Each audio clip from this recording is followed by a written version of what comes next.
querido, aquí en el corazón. ¿Estás bien por allá? Marco. Marco. ¿Cómo estás? Cristian Pradena. ¿Cómo estás? Muy bien. No sabí. El placer de conocer. Ah, pero mucho gusto. Y de emoción terrible. Ah, por Miguel y la historia ¿Qué querés que te diga, aquella. ¿Qué querés que te diga? Sí, Luchábamos juntos. a los teneristas.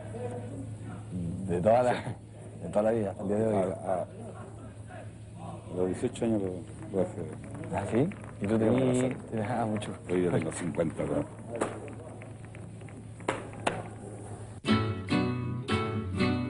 Miguel Niño, Miguel Sierra, Miguel Grito, Miguel Guerra, Miguel eres poesía de la guitarra y el canto, Miguel vives en tu tierra y en los que estamos luchando, Miguel Niño, Miguel Sierra, Miguel Grito, Miguel Guerra, Miguel eres poesía de la guitarra y el canto, Miguel vives en tu tierra y en los que estamos luchando.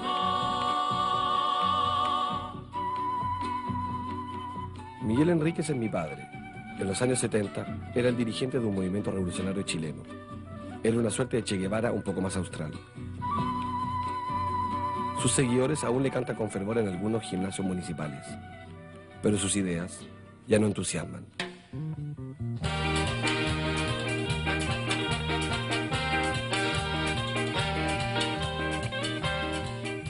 Desde su muerte hace 30 años hasta ahora, Chile ha cambiado. Pasó de la pobreza al crecimiento. Nunca antes en Chile los ricos han sido más ricos que ahora.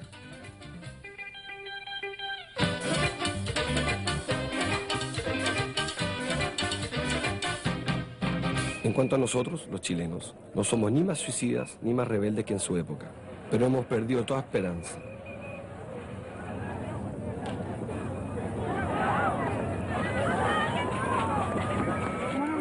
Con el tiempo aprendimos que para hacerse escuchar por el poder, no contamos más que con nosotros mismos.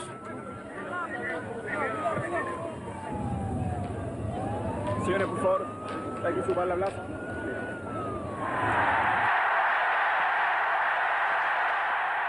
Lejos quedó el tiempo en que el pueblo invadía las calles para reafirmar su hambre de cambio político. En 1970, después de 160 años de institucionalidad liberal, orquestada por una oligarquía todopoderosa, la Unidad Popular lleva al poder a Salvador Allende.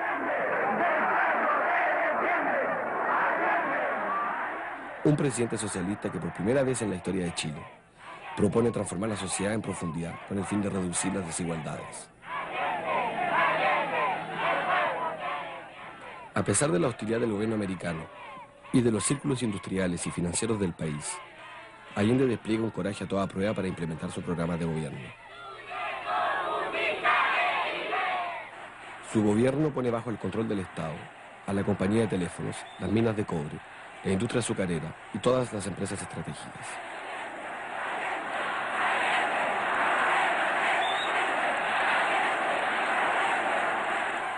Pero sé también que aquí hemos querido y tratamos de hacer algo que otros pueblos no alcanzaron, una revolución por causas distintos, de acuerdo a nuestra historia, a nuestra tradición y a nuestra realidad.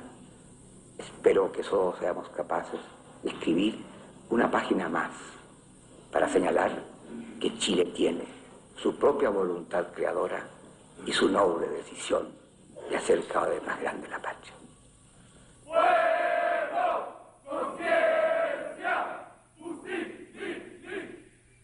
A la vanguardia de los que sostienen firmemente su gobierno, mi padre llama al pueblo a armarse para defender esta experiencia única y poder llevarla más lejos.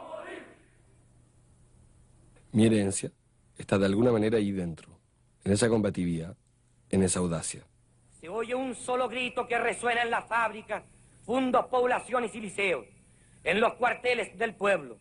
El llamado a crear, fortalecer y multiplicar el poder popular, el poder de los comandos comunales, el poder de los obreros y los campesinos.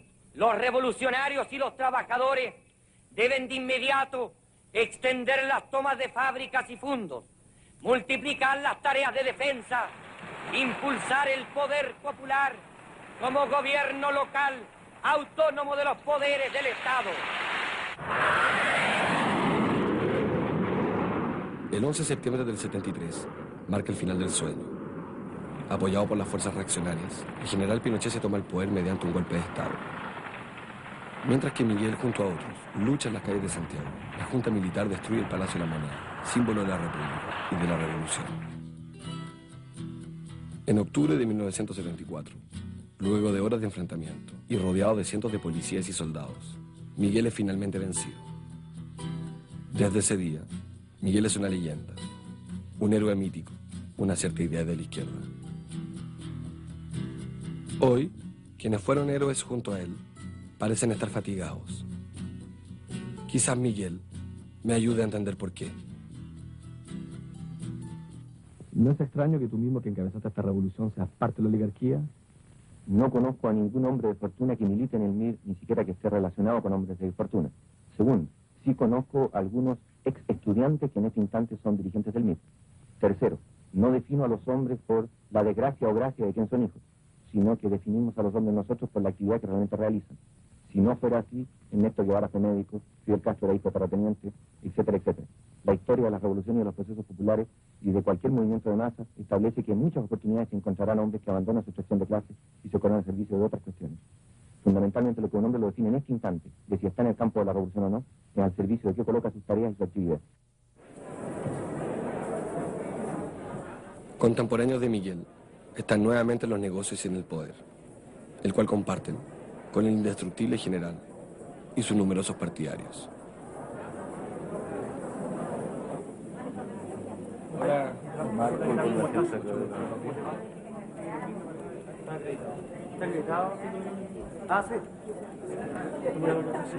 Durante mucho tiempo creí que no había combate inútil, pero aquellos hombres a los que la historia les dio una nueva oportunidad me hacen dudar.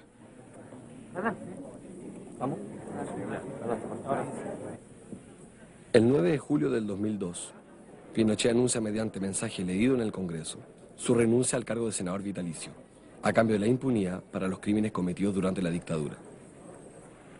Esta última provocación se desarrolló bajo la total indiferencia de la población. Solo manifestaron su entusiasmo los acérrimos seguidores del viejo dictador y su desaprobación los hijos de las víctimas.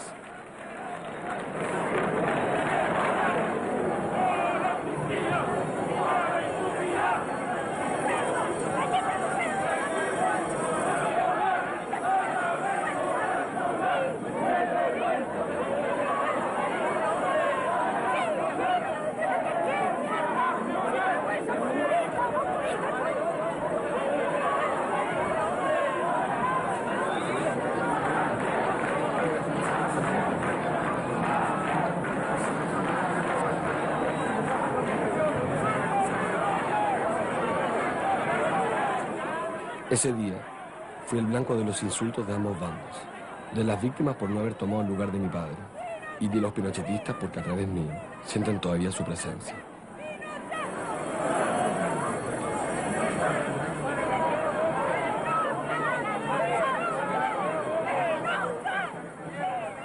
El hijo de una leyenda está siempre condenado a ser un personaje público. Y eso no siempre es un favor.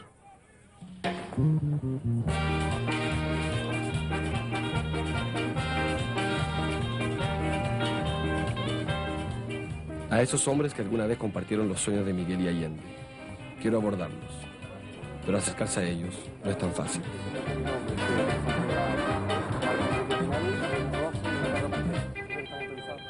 Solicité una audiencia con Ricardo Lagos, nuestro actual presidente, un socialista.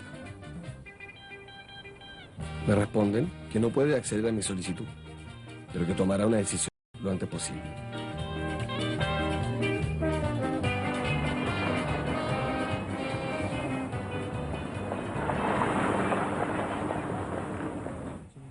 Entonces decido buscar a Garretón. En otra época, fue muy cercano a Miguel. Vengo a entrevistar a Óscar Guillermo Garretón, disculpe. Una entrevista con él.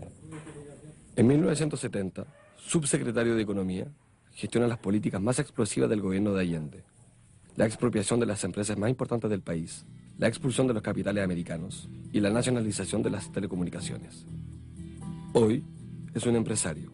Fue presidente de un conglomerado internacional de telecomunicaciones y actualmente es gerente general de la industria del azúcar, una empresa privatizada durante la dictadura. pregunta es la de Miguel, yo tengo mi juicio, pero la tuya. ¿Sirvió la muerte de Miguel en algo, a alguien? A ver, voy a distinguir dos cosas, digamos, ¿ya? O sea, yo creo que primero fue una pena, ¿ya? Lo más para los que lo conocíamos, ¿ya? A él y todo su entorno, y fue una derrota, porque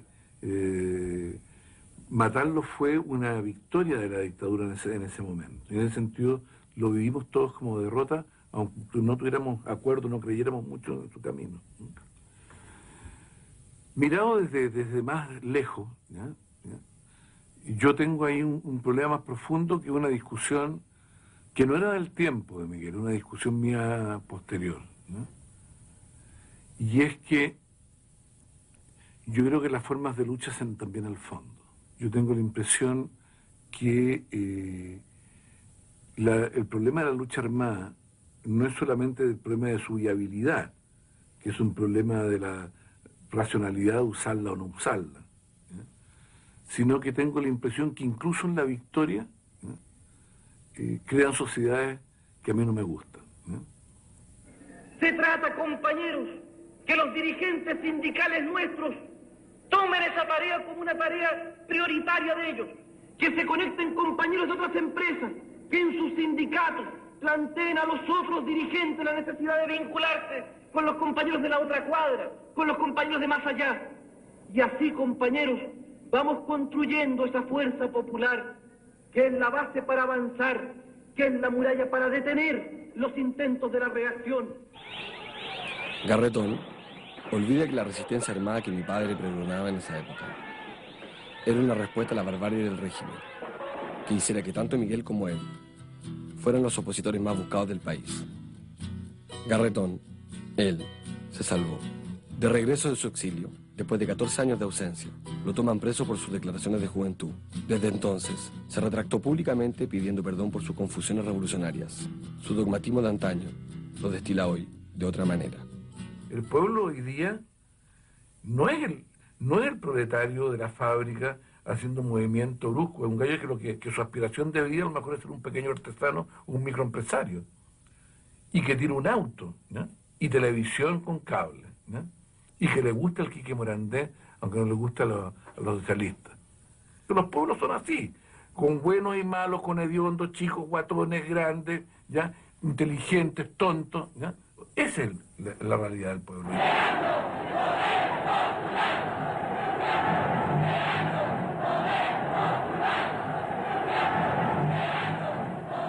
Quizás es esa la realidad del pueblo, pero desde su cargo de gerente general, la preocupación de Garretón no es solo la política, sino también el marketing. Vuelvo cada uno con su experiencia, pero cuando en 4 años, ¿ya? En Telefónica, en CTC, pasamos de 800.000 teléfonos a 2 millones de teléfonos, no es un problema cuantitativo, porque los 800.000 teléfonos tenían todos los apitutados de este país teléfonos, ¿ya? Tenían los ricos y tenía el poder estatal. Y para tener teléfono tenías que llamar a algún amigo en la compañía de teléfono, ¿ya? Cuando tú le abriste la posibilidad de comunicación a 2 millones de personas, repartiste mucho poder de verdad en la gente, ¿ya? Esa es mi conclusión, ¿no? Dicha con mucho orgullo, además, ¿no? Y yo lo he visto, ¿no? En ese pueblito chico que te decía que tengo al lado ahí de mi mini paraíso, no habían teléfono. Y yo cuando tenía que entrar, no me pedían teléfono. Yo decía que no, cuando pase la fibra óptica, toda la cuestión, al final, ya pongamos los 40 teléfonos, estaba seguro que íbamos a perder plata más para que no iban a pagar las 40. Hoy día 300. No sé qué sociedad habría construido Miguel si estuviera vivo, pero no creo que ampliar la red de clientes de Telefónica lo dejara contento.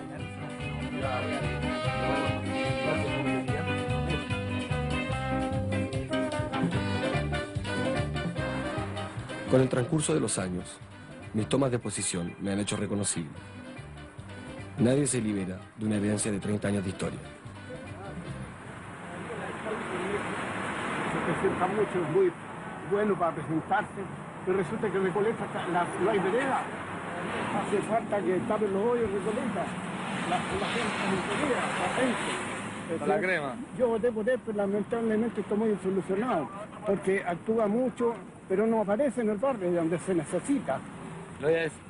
Vamos a protestar. Gusto saludarlo. Igual, mucho gusto. Lanzarote. Marco Enrique, mucha suerte.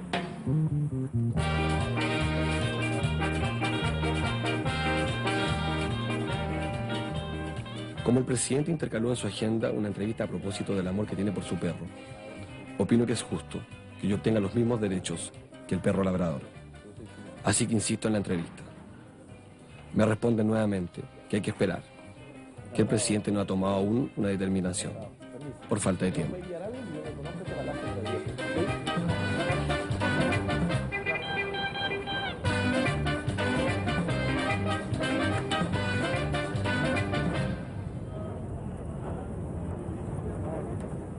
Otra figura inevitable de esa época es Correa. Hola, Enrique Correa, por favor. Sí. Que la fuerza esté contigo. Que la fuerza esté contigo. O conmigo, no. Claro, tiene que estar contigo y conmigo la fuerza. Ahora, courage. Antiguo seminarista en los años 60, Correa es uno de los dirigentes más empeñados en transformar la victoria electoral de Allende en un verdadero poder popular. En el periodo más represivo de la dictadura, se vio obligado a exiliarse. A fines de los años 70, gracias al financiamiento y a la protección del bloque comunista, logra ingresar clandestinamente a Chile con el fin de reactivar la resistencia.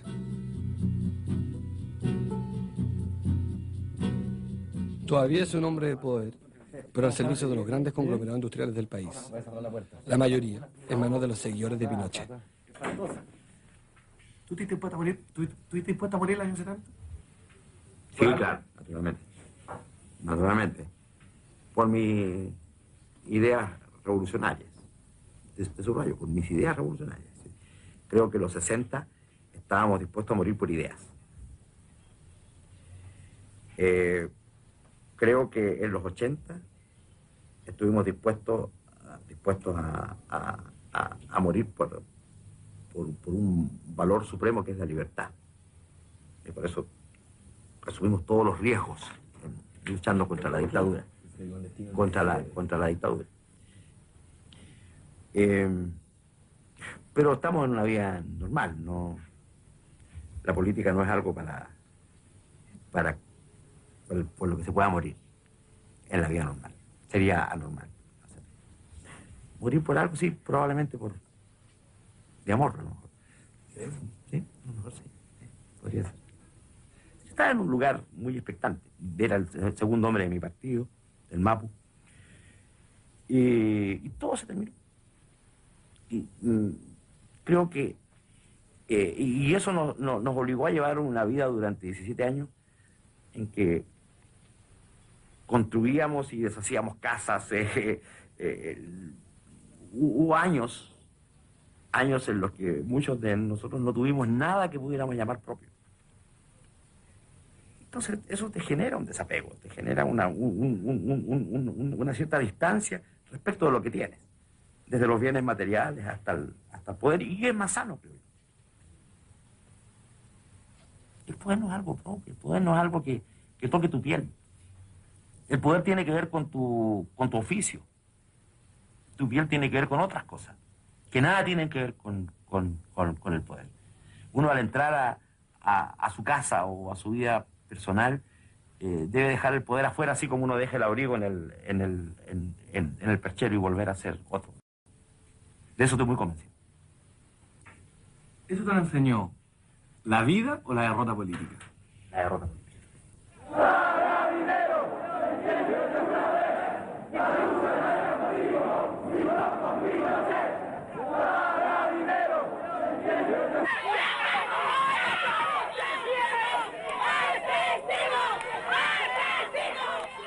Desde el año 1983, el pueblo sale a la calle para acelerar la caída del régimen militar.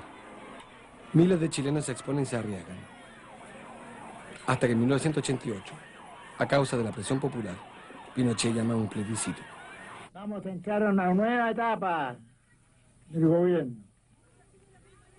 Vamos a entrar a una etapa de plena democracia.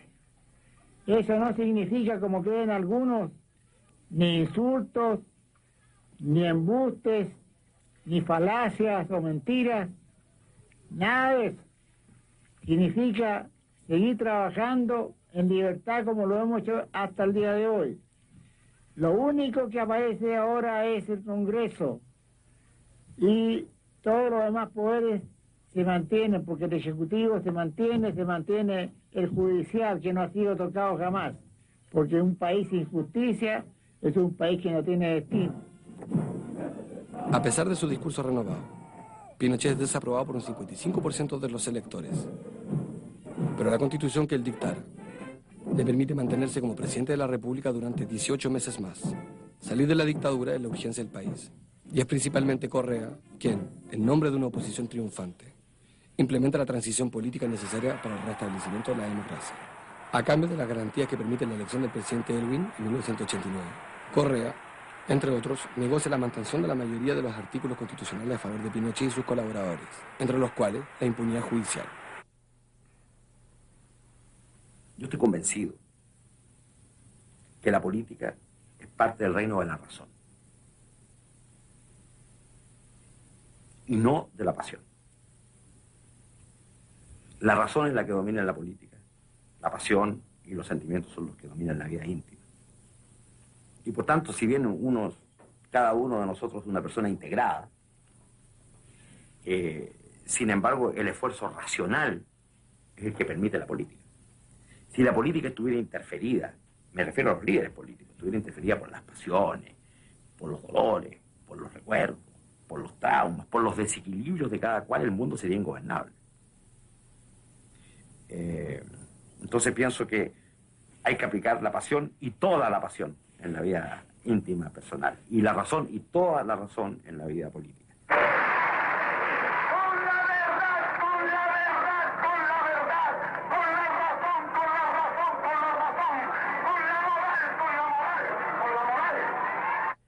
Tengo un gran respeto profesional.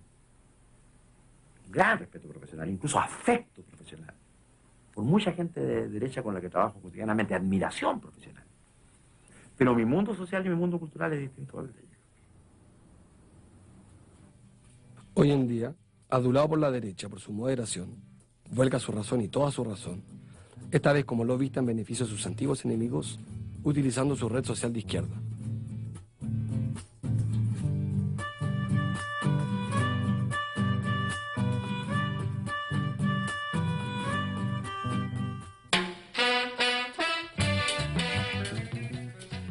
Eugenio Tironi es otro joven que ingresó a la política conmovido por la pobreza, al alero de los curas del Colegio San George. Vivió la Unidad Popular como estudiante de la Universidad Católica y su militancia revolucionaria la ejercía en el apostolado poblacional.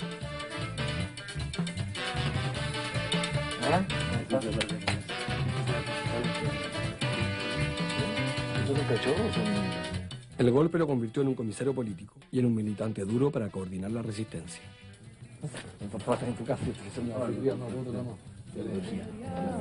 Voy a decir que no, porque nace el arco iris después de la tempestad. En 1988 fue uno de los creativos de la campaña del no que derrotó al gobierno de Pinochet. La dictadura, la alegría va a llegar, porque pienso en el futuro. Voy a decir que no. El gobierno dicen que Chile se ha convertido en un país moderno. Eso a lo mejor es cierto para ellos, que viven en una burbuja que está más en contacto con los mercados internacionales que con el país real. Lo que es para la mayoría de los chilenos, esa modernización no es más que una propaganda de la televisión. Porque no es moderno que se aísle a los pobres en las afueras de las ciudades, en comunas especiales, sin inversión y sin infraestructura adecuada. Como están informados, hoy día a las 9... En el gobierno de Elwin fue el encargado de las comunicaciones y de negociar con la derecha toda clase de garantías. Los ejercicios de enlace, que tenían más de opereta que de sublevación militar, justificaban a los ojos de Tironi que los intentos de justicia del primer gobierno de la Concertación se transformaran en gallitos de fuerza con los militares. Pero lo que es verdad es que el mandato electoral de 1989 era para justiciar y no renunciar a la justicia. Claro, visto ex post y visto un poco desde fuera, pucha, que teníamos poder, como si el poder se entregase únicamente por las elecciones, pero la verdad es que esa concertación tenía cero poder. Pero de todas maneras, ¿por qué no comunicar eso? ¿Por qué se jugó el inverso? No, ¿por qué no fuimos más transparentes frente al pueblo? Digamos? Claro. Lo que pasa es que al pueblo le gusta, digamos, porque el confesar no tener poder es una manera de perder el poder. Hay gente que en ese mismo momento dijo que esto era equivocado, que esto de los consensos era una equivocación. No, y se enfrentaban dos estrategias, una estrategia maximalista, como tú la describías, una estrategia más minimalista. Y yo estoy muy conforme, he optado por la minimalista. Una estrategia reformista, una estrategia... ¿Por qué? Porque esto es un enfermo muy herido. La sociedad chilena está en una situación de extrema vulnerabilidad. A la gente tiene que decir, pucha, este pequeño pasito, chiquitito. Para él, los militantes se transformaron en fracasados y los negocios en el terreno de prueba de todas las virtudes. Tironi es hoy un empresario del lobby y las comunicaciones, un hombre de negocios que posee una amplia cartera de clientes que a su vez fueron acérrimos partidarios de la dictadura. Hago negocios. Yo hago negocios con ellos, yo hago negocios. Y cuando no hago negocios, yo estoy en una dimensión de la vida. La dimensión se llama hacer negocios. Y cuando hago negocios con gente que tiene distintas historias. No me interesa de quién son las historias. Algunos de ellos no son ni chilenos, no sé de dónde vienen. Yo no soy militante leninista de ningún partido. Y no quiero empatizar con nadie, con toda mi zona, y vamos a calzar perfecto. Entonces, y por lo tanto no acepto a nadie que diga, este es el arcoíris que es válido para ser de izquierda. Y que tenga, y que sea el aduanero de qué es ser y qué es lo que no es ser de izquierda. Entonces, cuando alguien agarra y me dice, tú dejaste de ser de izquierda, yo que digo, ¿y tú quién te dio la autoridad para decirlo? No, de hecho, si te pregunto. No. Sí, pero te lo he leído eso, sí. Entonces, en ese sentido me indigna que la gente lo diga. Mira, nosotros tenemos que plantear un problema que tenemos una parte laboral. Estamos trabajando hace 3 meses y no lo han cancelado los sueldos. Tenemos la hora tomada en Renca. Mi padre no me dejó ninguna fortuna, solo un apellido. Y llevarlo significa estar a la cabeza de una oficina de reclamos.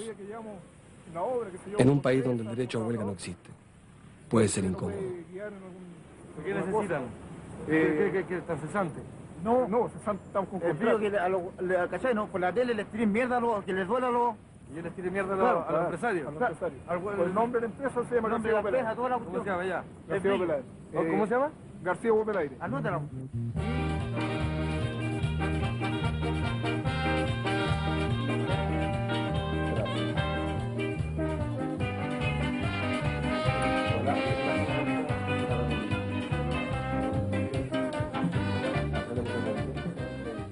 Como el silencio del presidente se asemeja a un rechazo, me decido preguntarle qué es lo que teme.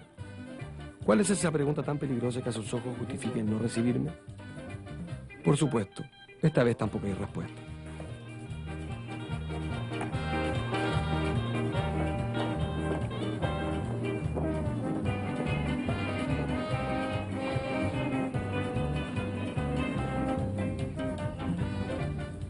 Otro socialista en el poder es el actual ministro del Interior, José Miguel Insulza, quien tiene una larga trayectoria política. Fue original, ¿eh?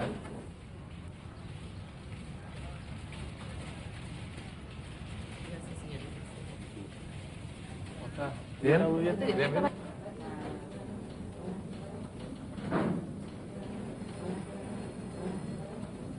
¿Estamos listos? No, dame 5 minutos para iluminar. Militante reconocido, comulgaba con la intervención de empresas y fue un agresivo polemista en la televisión frente a la derecha de esos años. Yo estaba en televisión, desgraciadamente esos archivos casi no existen, pero un tipo tremendamente agresivo, muy agresivo, y realmente me encantaba en el fondo sacarle la cresta, o sea, llegar a la casa con la sensación de que barría el suelo con este gallo.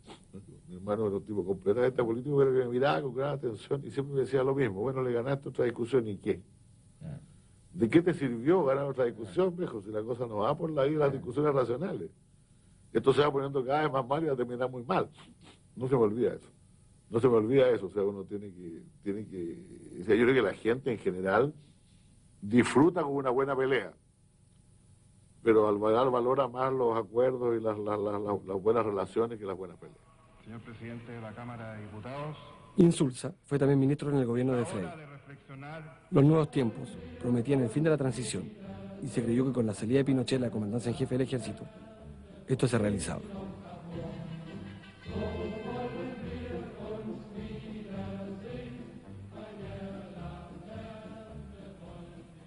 O sea, yo creo que en los primeros años de gobierno un grado mayor de intransigencia democrática nos habría dado mejores frutos para el futuro.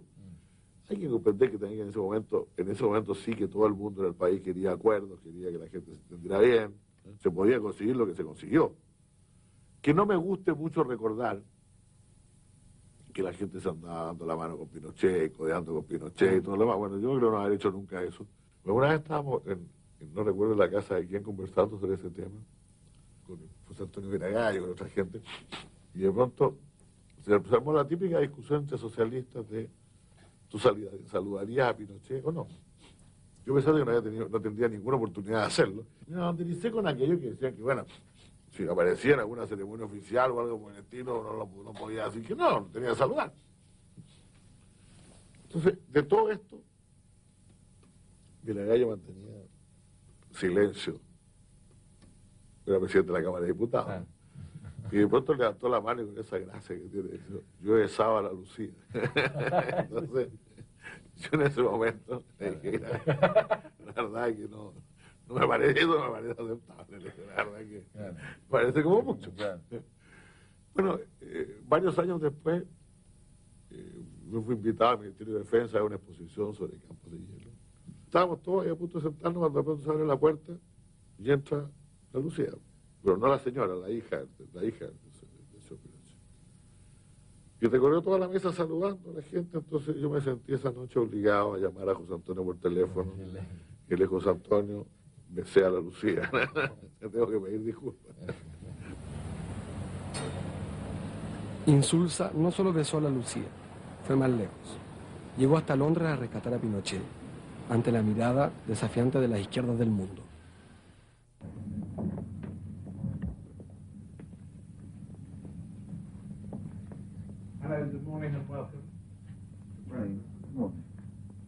But of course you can never say, and I assure you he's going to jail, because that you cannot say in Spain or in Britain either. It's something sure. But the only real chance to have some kind of justice and some kind of truth is in Chile, where the events happened. Los nuevos tiempos de Insulza habían fracasado en su intento de terminar la transición.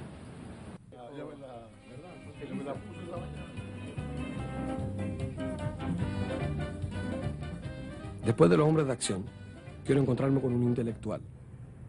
Un poco de teoría a veces tranquiliza. Va a ser interesante. ¿Tú viste, mi mamá me dijo, ¿tuviste Érase una vez en el oeste? Que no la vi esa película. ¿Cuál? Érase una vez en el oeste. Él es Brunner. En los años 70, luchó fervientemente por una universidad del pueblo gratuita y abierta a todos. 30 años después, recuerda cuando Miguel lo impresionó con su admiración por Lawrence de Arabia y su visión de la política como arte de la guerra. Esto es con el lago. En los años 90, Brunner es ministro secretario general de gobierno del presidente Frei, el sucesor de Aylwin. En 1998, Brunner apoyará nuevamente a ese gobierno cuando salva a Pinochet del proceso entablado por 5 países europeos por crímenes contra la humanidad. Pinochet se queda 2 años en Inglaterra con un arresto domiciliario, pero con el pretexto de preservar el consenso político del país y sobre todo mantener el poder frente al viejo dictador. La izquierda logra evitar la cárcel para él, aludiendo su grave estado de salud.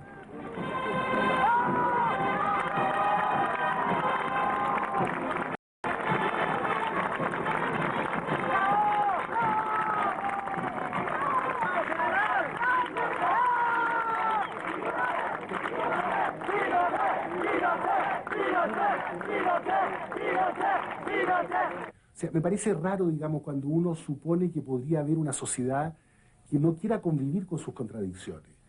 Porque, digamos, si tú te pones en ese plano, tú tienes otras contradicciones morales en la sociedad que son tanto más graves. Convivir con la pobreza. Para mí siempre me ha parecido un problema. O sea, la frase famosa de Sartre, ¿cómo uno puede seguir escribiendo cuando se mueren los niños? Es una frase, digamos, que o es pura retórica o es una manera de decir, mire, yo tengo que vivir con la contradicción, porque él no dejó de escribir. Y escribió muy distintas cosas después de haber dicho esa frase. Los pueblos tienen los pensadores que se merecen, y la izquierda también. Bueno, y eso es lo mismo, o sea, tú tienes que hacer política en medio de la pobreza, y tienes que hacer política también en medio de las contradicciones morales que significan haber pasado por una dictadura, y que no todos los que fueron parte de la dictadura hayan tenido el castigo de la justicia legal como algunos esperan, digamos. Sin embargo, hay contradicciones que perturban. De 92 militares procesados al día de hoy, existen tan solo una veintena de ellos presos por los 3.000 muertos durante la dictadura, y las más de 1.000 personas que aún permanecen desaparecidas, sin que exista reparación por los centenares de miles de torturados.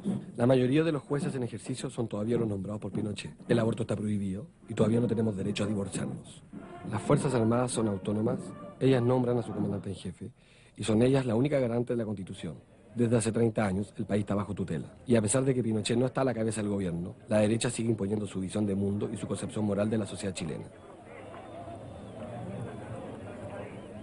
Vivir en Chile puede ser un verdadero castigo. Y esa parte es como el conflicto final de la historia, de que uno no puede tener la pretensión de un monopolio moral. Yo creo que hay gente en la vida nuestra que le pasa algo muy raro, que es que entiende esto, pero no está dispuesto a aceptarla en la estructura más profunda de su identidad, de sus emociones, porque quiere simultáneamente hacer las dos afirmaciones. Quiere decir, para vivir en democracia y en la historia y en las miserias de la historia, yo tengo que abandonar esa pretensión. Y sin embargo, para poder seguir siendo yo tengo que afirmar mi monopolio moral y además pretender que lo tenemos colectivamente. Lo cual es invivible. Esa situación es al final invivible y es parte, a mi juicio, del lastre que tiene, entre otras cosas, la izquierda.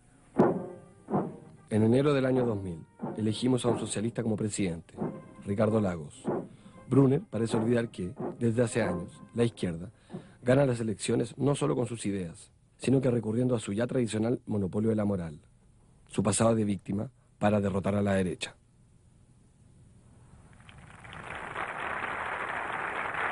Yo me siento parte de una tradición, de un pensamiento, de una historia de las izquierdas.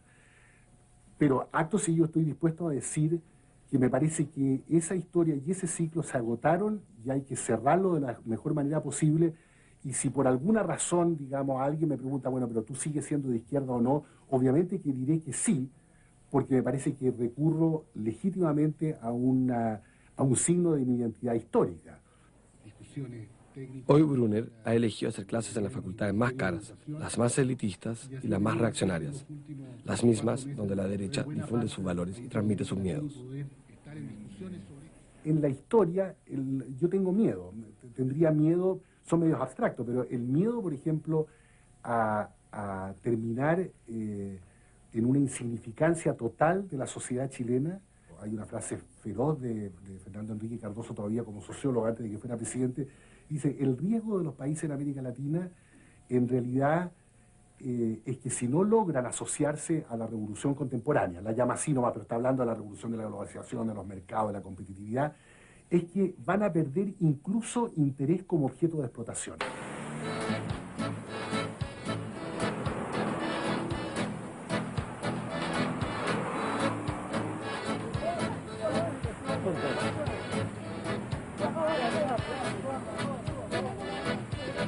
¿Caemos tres, sí? ¿Vamos a caer al agua? ¿Cómo está? Brunner anuncia un futuro catastrófico, pero Brunner no tiene nada que temer, aunque la masísima lluvia ofrece ya curiosas oportunidades de explotación.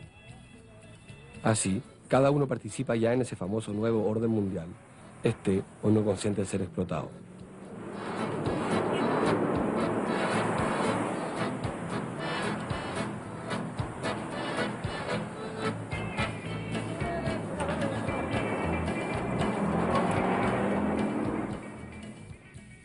Del lado del Palacio de la Moneda, todavía ninguna señal.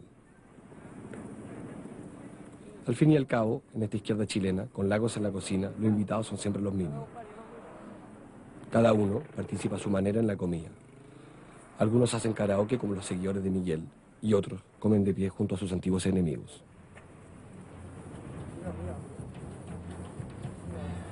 Los que pagan la cuenta a veces me toman fotografías. Aún no sé mucho por qué.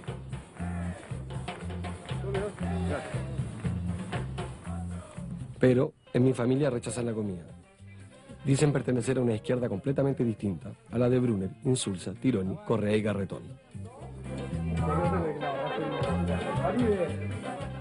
Milton, Manuela, Farideh y los otros estaban en el MIR con Miguel. En los años 70 soñaban con cambiar el mundo, pero cuando regresaron del exilio fue para cambiar a Chile. No es un tema que tenga que ver con Tironi, con Flores, con Brunner. Siento que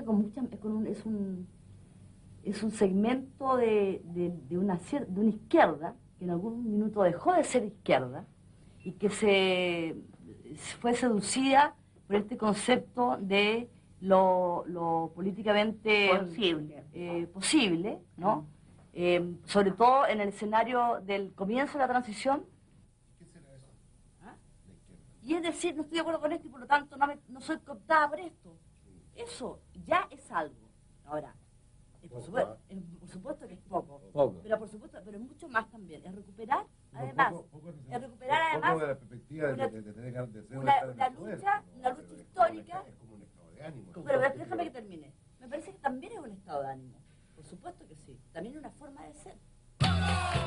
Ella es mi madre, Manuela.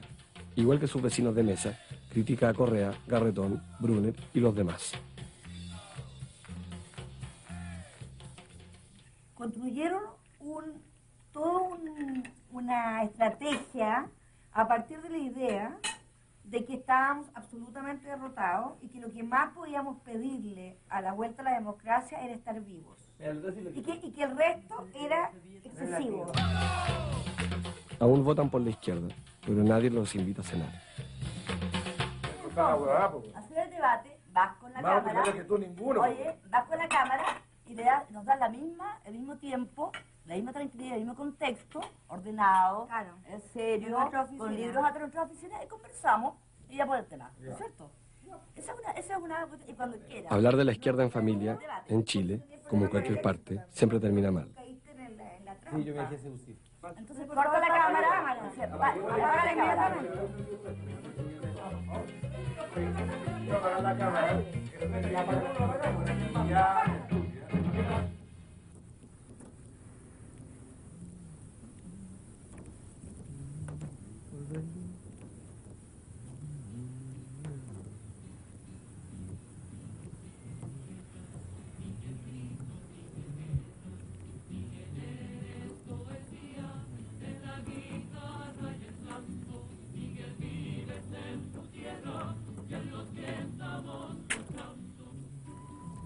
No soy yo el que cae en la trampa, como dice mi madre.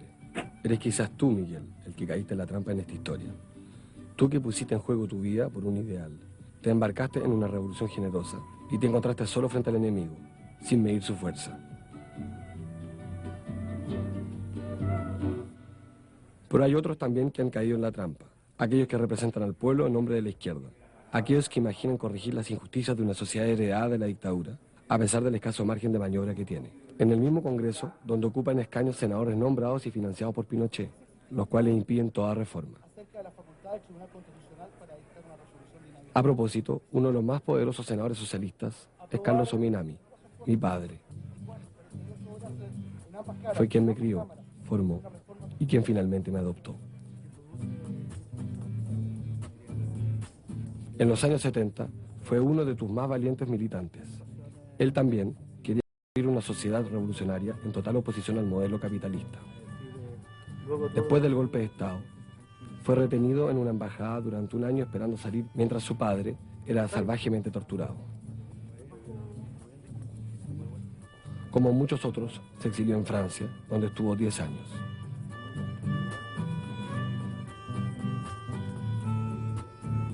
Como tú, Carlos sigue en la acción y sin miedo a los riesgos. Continúa al servicio de la construcción de una izquierda coherente y política. En eso hay una parte, no sé si la palabra es la mejor, pero venganza.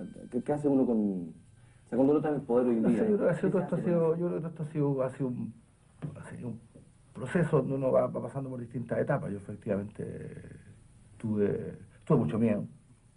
Tuve mucho miedo, como creo que la mayoría de las personas. Tengo los recuerdos de los días en Chile posteriores al golpe, de dormir con mucha angustia, de sentir ruido y tener la sensación de que le tocaba a uno. Y esto de dormir con calcetines de lana puestos, para la eventualidad de que a uno lo llevaran a un mundo en donde no se sabía mucho lo que iba a pasar, pero sí que uno iba a pasar mucho frío. En 1990, Carlos es nombrado ministro de Economía en el primer gobierno democrático. No acepta que se le asocie con los que creyeron necesario hacer un pacto con la dictadura, con los que garantizaron la impunidad económica a los partidarios del régimen para construir grandes fortunas, que les aseguran hasta el día de hoy el control del país. Lo llaman el samurái de la izquierda porque es de origen japonés. Actualmente es miembro de la Comisión de Hacienda del Congreso. Yo creo que ya, claro, cuando el sistema está muy corrido cuando el conjunto del sistema está muy corrido hacia la derecha, es muy difícil aparecer muy de izquierda dentro del sistema, ¿no? Las nuevas condiciones del mundo son la democracia y la economía de mercado. Esos son los dos datos. Y el tema es cómo tú eres radical en ese espacio. Desde hace 12 años, cada semana, los personeros políticos de izquierda confrontan sus proyectos ante el empresariado. Carlos también negocia con los exfuncionarios de Pinochet las enmiendas al presupuesto para una nación más solidaria y justa. En tiempos de la revolución, la izquierda defendía la soberanía del pueblo. En nuestros días, esta se ve obligada a esa gimnasia. Bueno, buenos días. Hoy día nos hemos reunido con el presidente de la Comisión de Hacienda del Senado, el senador Carlos Minami, con el objeto de hacer un diagnóstico, un análisis de la coyuntura, de cuáles son las soluciones o los incentivos que podemos buscar para poder lograr un mayor crecimiento del país, que creemos que es la base para generar empleo. Donde hay una relación más fluida entre el mundo público y el mundo privado, una relación también más fluida entre trabajadores y empresarios. Me parece a mí que una de las cosas que nosotros tenemos que restablecer en Chile es justamente ese, a mi juicio, uno de los aspectos fundamentales sobre los cuales tenemos que trabajar. Esa es la razón por la cual la izquierda entra en el poder y con mucha facilidad son desalojadas de él, porque no logran traducir en la práctica el sentimiento de cambio, las convicciones transformadoras que las instaló en el poder. Y esto es una contradicción que estamos viviendo permanentemente, y se vive en América Latina y se vive con mucha fuerza también en Europa. A la luz de todo esto, ¿tú estarías dispuesto a afirmar que la izquierda y el poder son cosas imposibles? ¿La izquierda puede estar en el poder?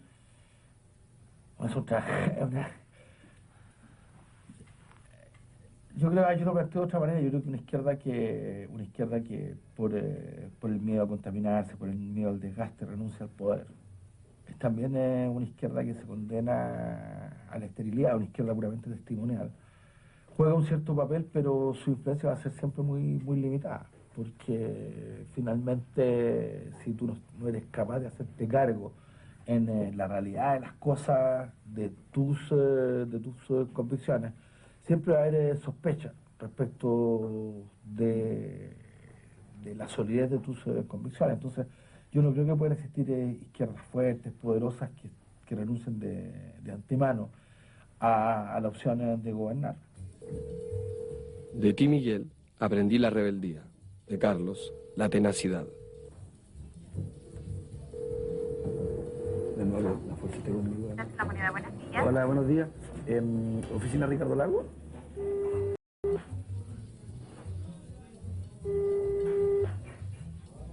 Yo tengo un par de temas contigo. Diga. El primero, hablé con el presidente. Ya. ¿Okay? El presidente me dijo, mira, dile a Marco, honestamente no me siento cómodo hablando ahí, porque como él bien dice aquí en el mail que te manda, él tiene una visión ya, digamos, que yo no comparto, digamos. En realidad no me siento cómodo con eso. Eso fue al primer otro sí. Ya. Te lo cuento textual. Perdón, ¿me puedo permitir una observación nomás? Solo la entrevista. Yo supo que el presidente no se sienta cómodo en tanto su derecho de manera tautológica 2 veces, porque él es el presidente, además. Cuando habla él, no habla solo él, habla tanto el presidente de la República de este país. Mi punto, que lo quiero compartir contigo nomás, que lo encuentro complicado también que un presidente tenga la sensación de que solo yo tengo una priori. Lo entiendo. Exacto, lo entiendo, pero yo tiendo a leer otra cosa, y el presidente no tiene ningún interés en enfrentarse a un juicio más crítico. Y que el único punto de vista crítico que él puede tolerar a mi juicio es el de la derecha y no el desde la izquierda. No, entiendo que la moneda simplemente para uno está como cerrada, en alguna parte. En los años 70, Ricardo Lagos es un activo militante de izquierda. El 88 se transforma en el líder de la oposición y el enemigo número 1 de Pinochet, el único que se atreve a desafiar el régimen por televisión. Me parece inadmisible que un chileno tenga tanta ambición de poder de pretender estar 25 años en el poder. Ricardo, lo y que yo el lo país quiere emplazaría saber... a que hiciera... Raquel, usted me va a excusar. No, es que Hablo estamos por preguntándole 15 años de nosotros a ustedes. silencio. Y me parece indispensable que el país sepa que tiene una encrucijada y una posibilidad de salir de esa encrucijada. El país ve entonces en él a un hombre de combate comprometido. Cuando toma posesión del cargo de presidente, el sucesor de Allende declaró que su gran proyecto para Chile era conectar el país a Internet. Hoy en día, ese presidente que se siente incómodo ante la idea de recibirme, acepta, sin embargo, conceder entrevistas a todos los medios pinochetistas que hoy cautelan su política.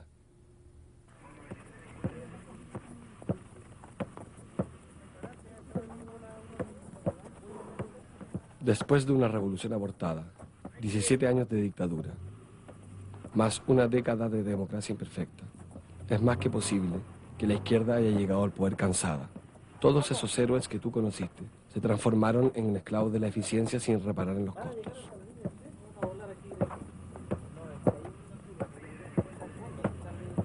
Y no es por azar si uno de los escasos desafíos que nos fascina hoy día en Chile es el de aparecer en el libro de los récords Guinness, logrando que una pelota no toque tierra en 19 kilómetros. Me temo que tu muerte no sirvió de nada.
esa modernización no es más que una propaganda de la televisión.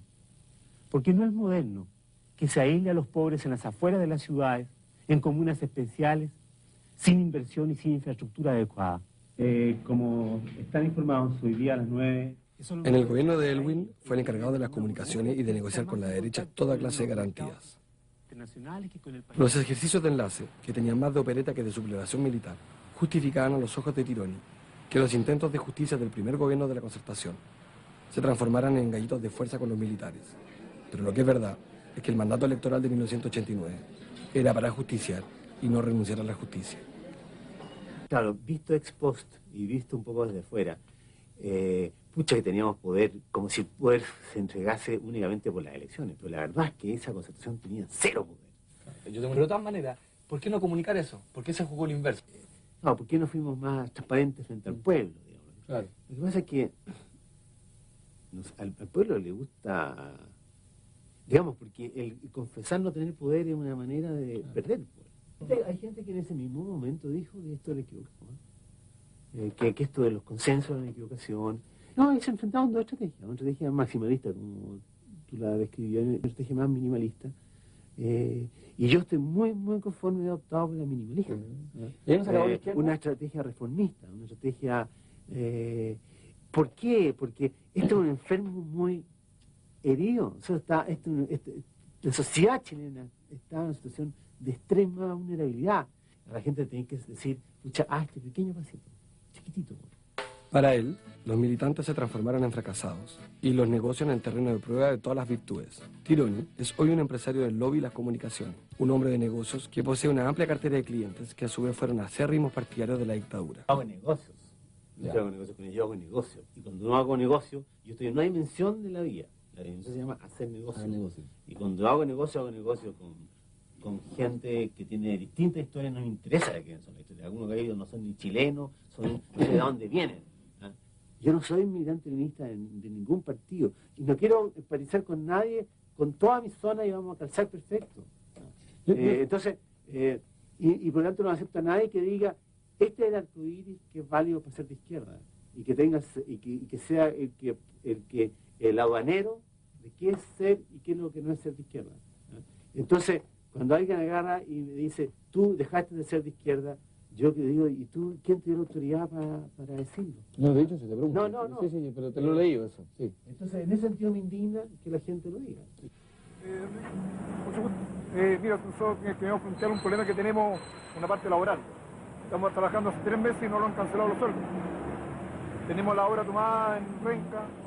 Detrás de nosotros hay una... Mi padre no me dejó ninguna fortuna, solo un apellido. Y llevarlo significa estar a la cabeza de una oficina de reclamos. En un país donde el derecho a huelga no existe, puede ser incómodo. ¿Qué necesitan? ¿Qué está cesante? No, cesante, estamos con contrato. ¿Cachai? No, por la tele les tiren mierda, que les duela los... ¿Y él les tire mierda a los empresarios? A los empresarios. El nombre de la empresa se llama García Bopelaire. ¿Cómo se llama ya? García Bopelaire. ¿Cómo se llama? García Bopelaire. Anótalo.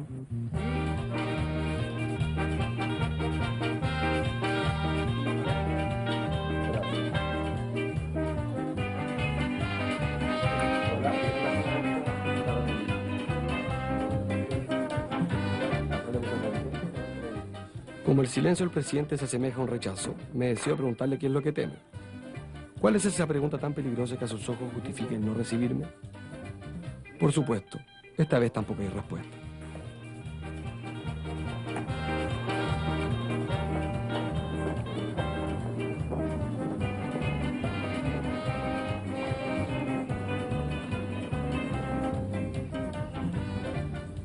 Otro socialista en el poder es el actual ministro del Interior, José Miguel Insulza, quien tiene una larga trayectoria política. Fue original, ¿eh?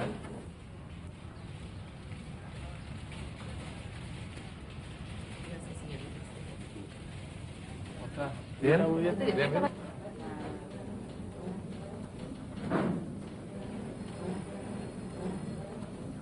¿Estamos listos? No, dame 5 minutos para iluminar. ¿Se aprovecha su llama? Militante reconocido, comulgaba con la intervención de empresas y fue un agresivo polemista en la televisión frente a la derecha de esos años. Yo estaba en televisión. Desgraciadamente esos archivos que hacen existen, pero es un tipo tremendamente agresivo. Muy agresivo. Y realmente me encantaba, en el fondo, sacar de la cresta. O sea, llegar a la casa con la sensación de que barría el suelo con este gallo. Mi hermano era un tipo completamente político, pero que me miraba con gran atención y siempre me decía lo mismo. Bueno, le ganaste otra discusión, ¿y qué? ¿De qué te sirvió ganar otra discusión, viejo? Si la cosa no va por la vida, las discusiones racionales. Esto se va poniendo cada vez más mal y va a terminar muy mal. No se me olvida eso. No se me olvida eso. O sea, uno tiene que... O sea, yo creo que la gente en general disfruta con una buena pelea, pero valora más los acuerdos y las buenas relaciones que las buenas peleas. Señor presidente de la Cámara de Diputados. Insulza fue también ministro en el gobierno de Frey. Los nuevos tiempos prometían el fin de la transición y se creyó que con la salida de Pinochet, la comandancia en jefe del ejército, esto se realizaba.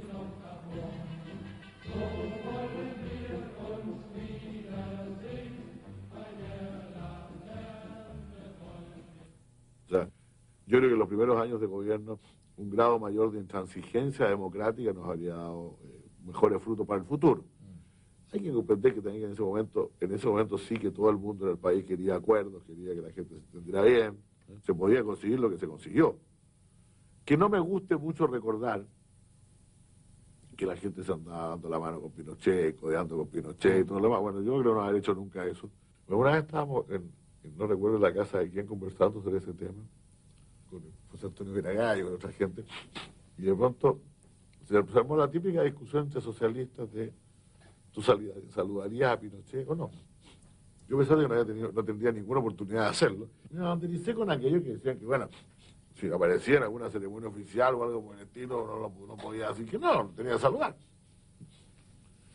Entonces, de todo esto, Viragallo mantenía silencio. Era presidente de la Cámara de Diputados.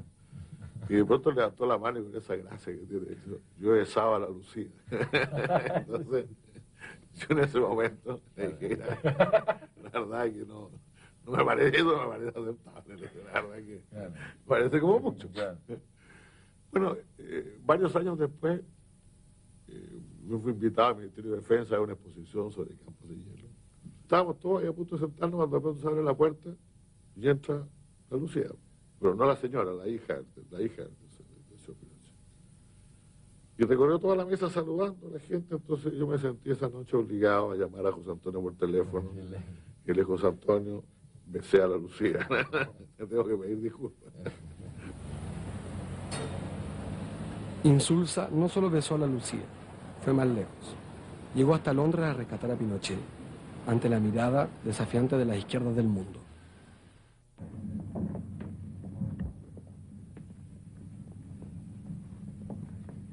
Good morning and welcome. But of course you can never say, and I assure you he's going to jail, because that you cannot say in Spain or in Britain either. It's something sure.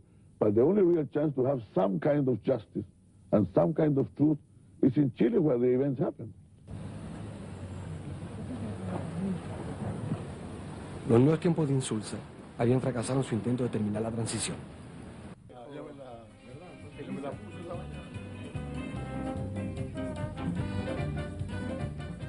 Después de los hombres de acción, quiero encontrarme con un intelectual. Un poco de teoría a veces tranquiliza. Va a ser interesante. ¿Tú viste, mi amigo, tuviste que hacer en el oeste que no la viste película? ¿Cuál? ¿Era hacer una del oeste? Él es Brunner. En los años 70, luchó fervientemente por una universidad del pueblo gratuita y abierta a todos. 30 años después, recuerda cuando Miguel lo impresionó con su admiración por Lawrence de Arabia y su visión de la política como arte de la guerra. Esto es con el lago. En los años 90, Brunner es ministro y secretario general de gobierno del presidente Frey, el sucesor de Elwin. En 1998, Brunner apoyará nuevamente a ese gobierno cuando salva a Pinochet del proceso entablado por 5 países europeos por crímenes contra la humanidad. Pinochet se queda 2 años en Inglaterra con un arresto domiciliario, pero con el pretexto de preservar el consenso político del país y sobre todo mantener el poder frente al viejo dictador.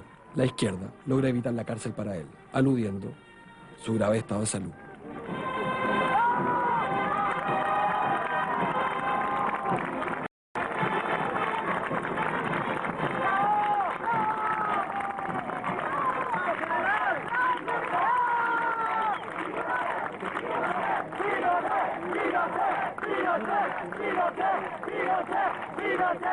O sea, me parece raro, digamos, cuando uno supone que podría haber una sociedad que no quiera convivir con sus contradicciones.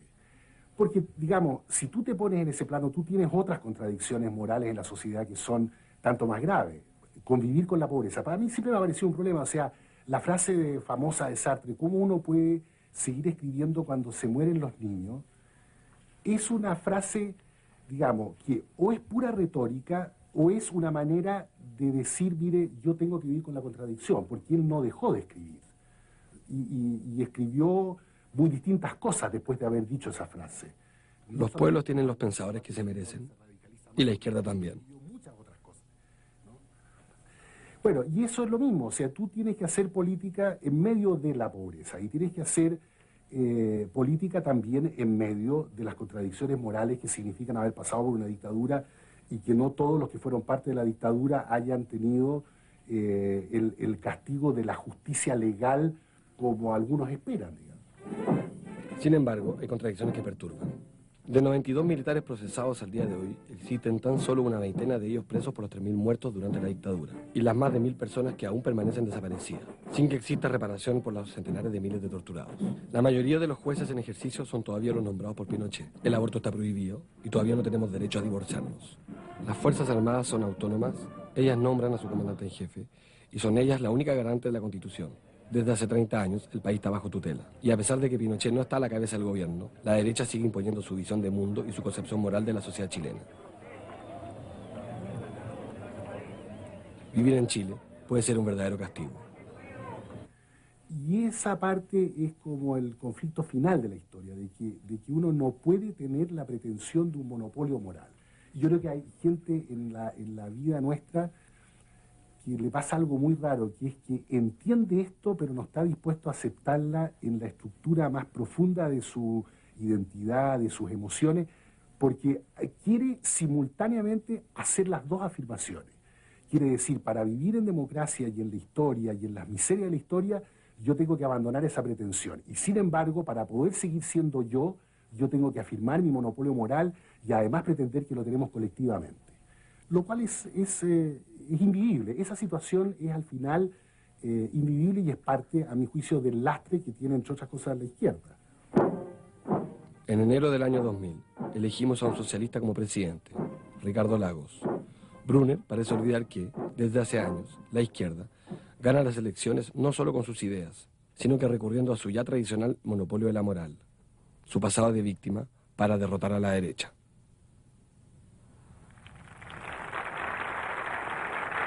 Yo me siento parte de una tradición, de un pensamiento, de una historia de las izquierdas. Pero acto seguido estoy dispuesto a decir que me parece que esa historia y ese ciclo se agotaron y hay que cerrarlo de la mejor manera posible.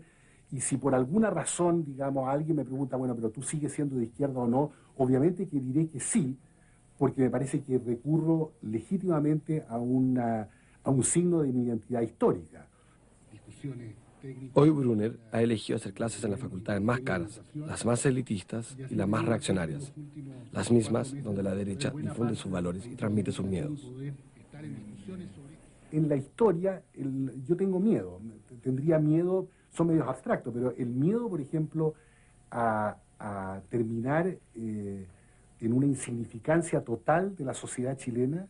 Hay una frase feroz de Fernando Enrique Cardoso, todavía como sociólogo antes de que fuera presidente, dice, el riesgo de los países en América Latina en realidad es que si no logran asociarse a la revolución contemporánea, la llama así nomás, pero está hablando de la revolución de la globalización, de los mercados, de la competitividad, es que van a perder incluso interés como objeto de explotación.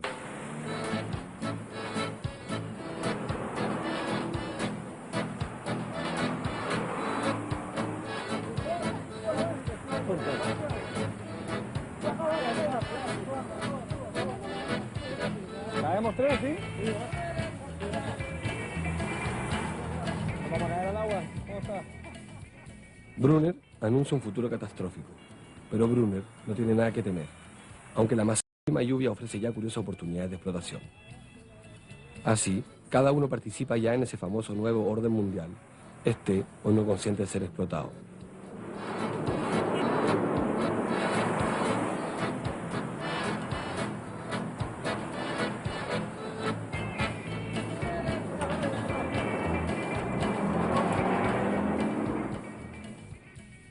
Del lado del Palacio de la Moneda todavía hay ninguna señal.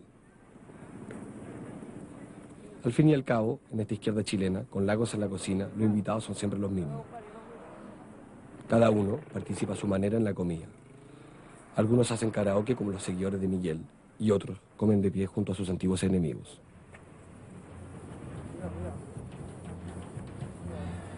Los que pagan la cuenta a veces me toman fotografías. Aún no sé mucho por qué.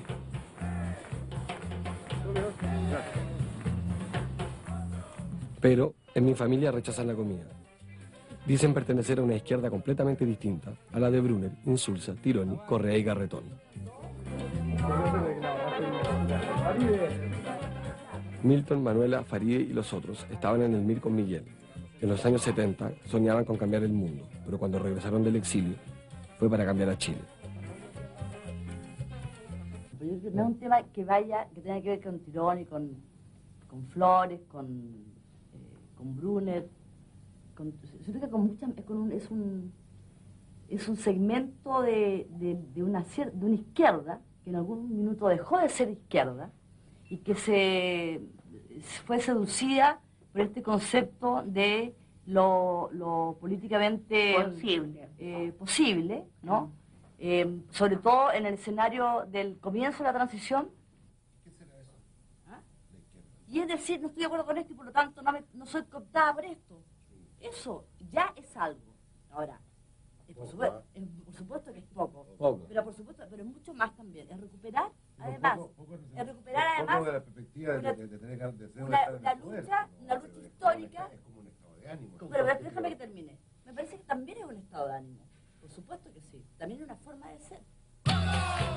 Ella es mi madre, Manuela. Igual que sus vecinos de mesa, critica a Correa, Garretón, Brunner y los demás. Construyeron toda una estrategia a partir de la idea de que estábamos absolutamente derrotados y que lo que más podíamos pedirle a la vuelta a la democracia era estar vivos. Y que el resto era excesivo. Aún votan por la izquierda, pero nadie los invita a cenar. Hacer el debate, vas con la cámara. Oye, vas con la cámara y nos das el mismo tiempo, la misma tranquilidad, el mismo contexto, ordenado, serio, con libros a nuestra oficina y conversamos y ya por el tema, ¿no es cierto? Esa es una y cuando quieras. Hablar de la izquierda en familia, en Chile, como en cualquier parte, siempre termina mal. Sí, yo me dejé seducir. Entonces corta la cámara, apaga la cámara.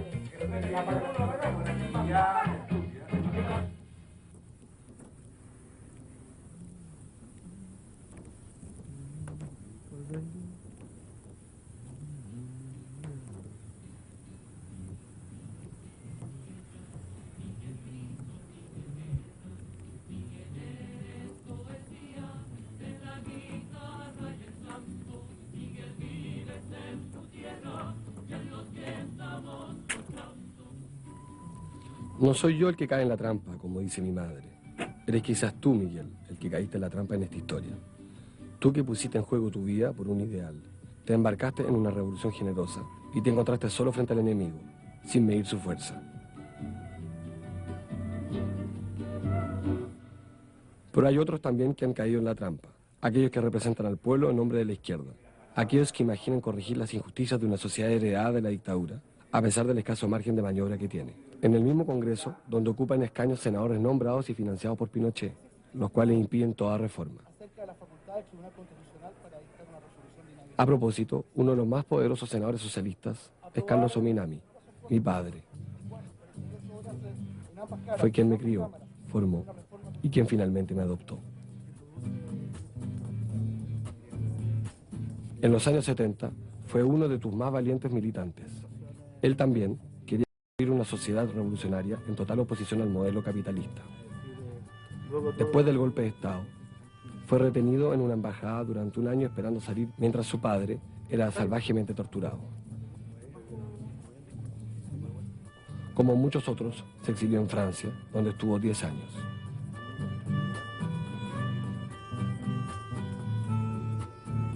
Como tú, Carlos sigue en la acción y sin miedo a los riesgos. Continúa al servicio de la construcción de una izquierda coherente y política.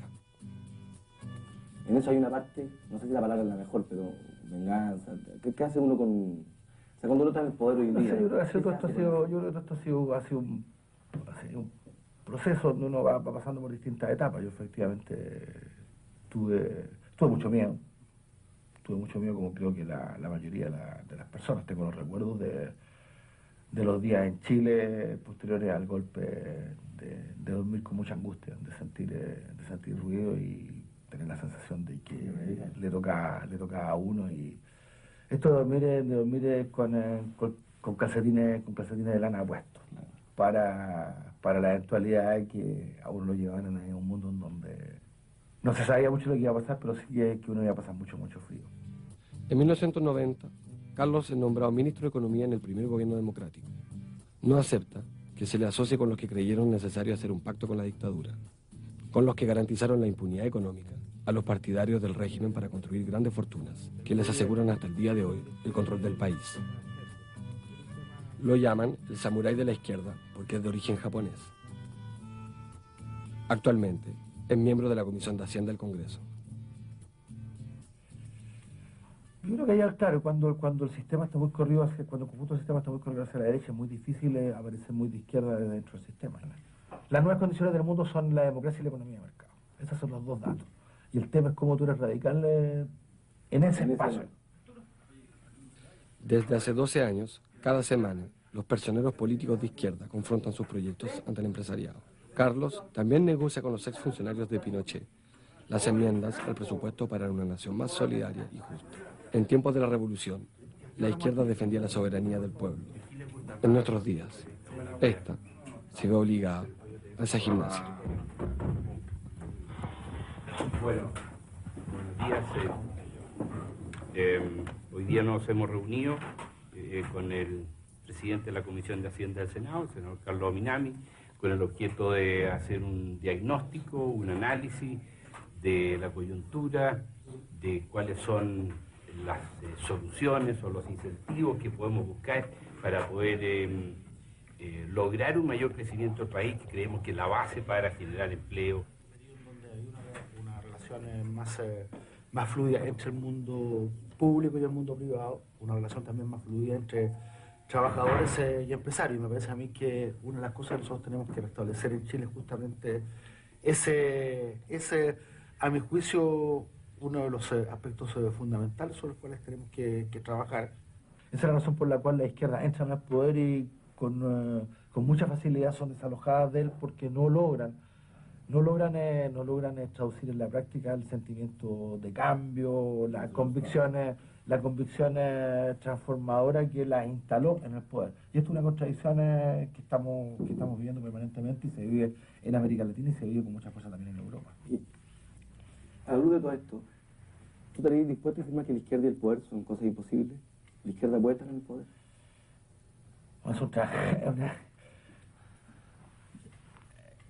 Yo lo planteo de otra manera. Yo creo que una izquierda que por el miedo a contaminarse, por el miedo al desgaste, renuncia al poder, es también una izquierda que se condena a la esterilidad, una izquierda puramente testimonial. Juega un cierto papel, pero su influencia va a ser siempre muy limitada, porque finalmente, si tú no eres capaz de hacerte cargo en la realidad de las cosas, de tus convicciones, siempre va a haber sospecha respecto de la solidez de tus convicciones. Entonces, yo no creo que puedan existir izquierdas fuertes, poderosas, que renuncien de antemano a la opción de gobernar. De ti, Miguel, aprendí la rebeldía. De Carlos, la tenacidad. De nuevo, la fuercita conmigo. Hola, buenos días. ¿Oficina Ricardo Lago?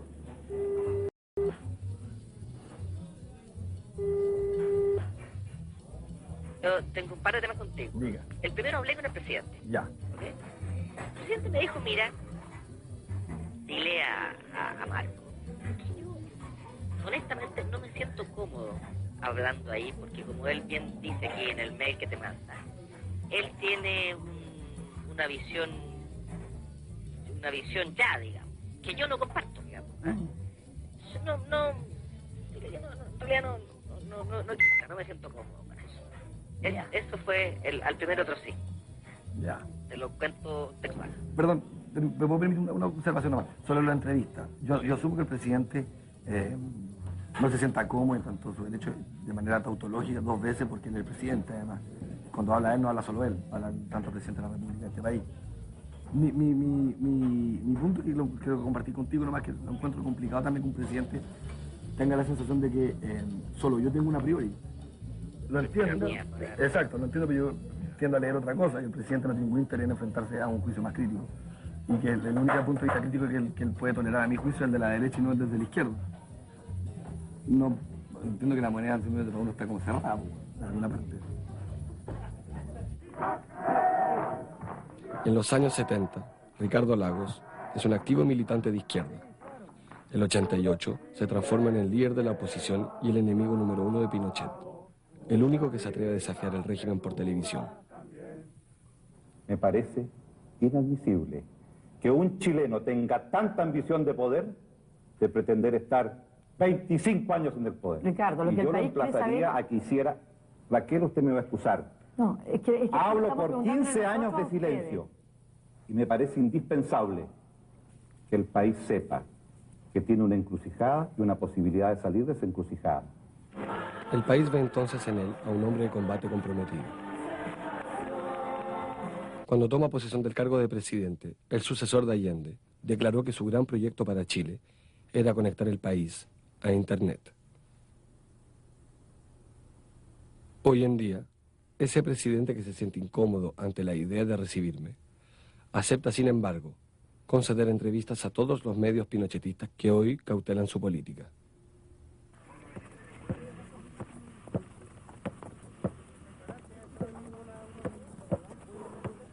Después de una revolución abortada, 17 años de dictadura, más una década de democracia imperfecta, es más que posible que la izquierda haya llegado al poder cansada. Todos esos héroes que tú conociste se transformaron en esclavos de la eficiencia sin reparar en los costos.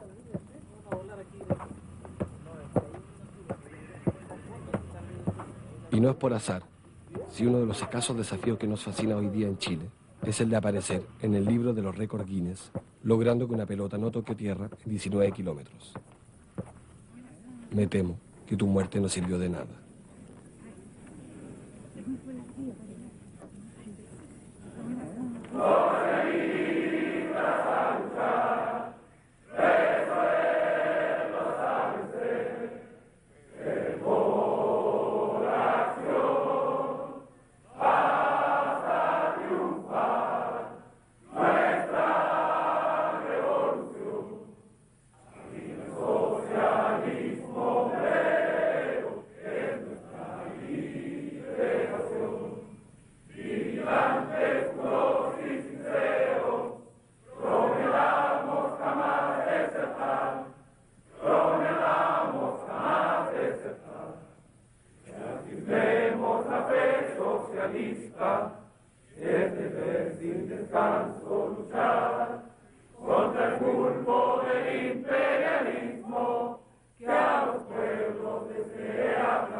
de gobernar. De ti, Miguel, aprendí la rebeldía. De Carlos, la tenacidad. De nuevo, la fuerza está conmigo. La Moneda, buenos días. Hola, buenos días.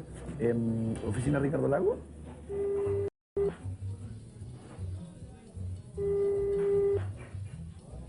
Yo tengo un par de temas contigo. Diga. El primero hablé con el presidente. Ya. ¿Ok? El presidente me dijo, mira, dile a Marco que yo honestamente no me siento cómodo hablando ahí, porque como él bien dice aquí en el mail que te manda, él tiene una visión ya, digamos, que yo no comparto, digamos. No me siento cómodo con eso. Eso fue al primer otro sí. Ya. Te lo cuento textual. Perdón, ¿me puedo permitir una observación nomás? Sobre la entrevista. Yo asumo que el presidente no se sienta cómodo en cuanto a su derecho de manera tautológica 2 veces, porque él es el presidente, además. Cuando habla él, no habla solo él, habla tanto el presidente de la República de este país. Mi punto, que lo quiero compartir contigo, nomás que lo encuentro complicado también que un presidente tenga la sensación de que solo yo tengo una priori. Lo entiendo. Exacto, lo entiendo, pero yo tiendo a leer otra cosa, y el presidente no tiene ningún interés en enfrentarse a un juicio más crítico. Y que el único punto de vista crítico que él puede tolerar a mi juicio es el de la derecha y no el desde la izquierda. No entiendo que la moneda simplemente para uno está como cerrada, en alguna parte. En los años 70, Ricardo Lagos es un activo militante de izquierda. El 88 se transforma en el líder de la oposición y el enemigo número 1 de Pinochet, el único que se atreve a desafiar el régimen por televisión. Me parece inadmisible que un chileno tenga tanta ambición de poder de pretender estar 25 años en el poder. Ricardo, lo y que el yo lo país quiere emplazaría saber... a que hiciera... Raquel, usted me va a excusar. No, es que Hablo estamos por preguntándole 15 años de nosotros a silencio. Y me parece indispensable que el país sepa que tiene una encrucijada y una posibilidad de salir de esa encrucijada. El país ve entonces en él a un hombre de combate comprometido. Cuando toma posesión del cargo de presidente, el sucesor de Allende declaró que su gran proyecto para Chile era conectar el país a Internet. Hoy en día, ese presidente que se siente incómodo ante la idea de recibirme, acepta, sin embargo, conceder entrevistas a todos los medios pinochetistas que hoy cautelan su política.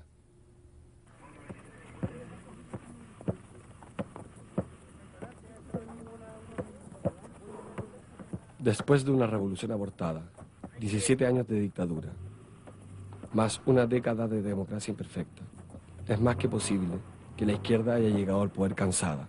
Todos esos héroes que tú conociste se transformaron en esclavos de la eficiencia sin reparar en los costos.